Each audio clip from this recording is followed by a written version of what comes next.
கர்த்தருக்கு ஸ்தோத்திரம். இன்றைய வேத வார்த்தை தானியேல் 3ஆம் அதிகாரம் 17ஆம் வசனம். நாங்கள் ஆராதிக்கிற எங்கள் தேவன் எங்களை தப்புவிக்க வல்லவராய் இருக்கிறார். அவர் எரிகிற அக்கினி சூளைக்கும் ராஜாவாகிய உம்முடைய கைக்கும் நீங்களாக்கி விடுவிப்பார்.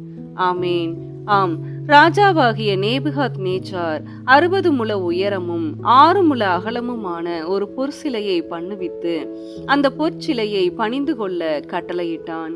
ஆம், பாபிலோன் ஆகிய குழப்பம் என்னும் இந்த உலகில் அநேகம் பெருமை, மேட்டிமை, கசப்பு, வைராக்கியம், அகங்காரம் என்னும் பொற்சிலைகளை பண்ணுவித்து இப்பிரபஞ்சத்தின் அதிபதி அவைகளை பற்றி கொண்டு அவைகளை பணிந்து கொள்ள ஆவிக்குரிய ரீதியாக நம்மோடு போராடினாலும் நாமும் கூட நாங்கள் ஆராதிக்கிற எங்கள் தேவன் எங்களை தப்புவிக்க வல்லவராய் இருக்கிறார்.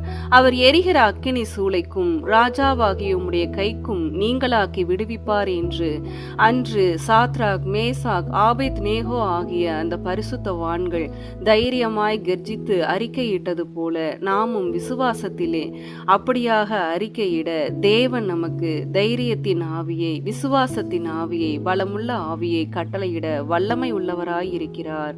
ஆமேன்.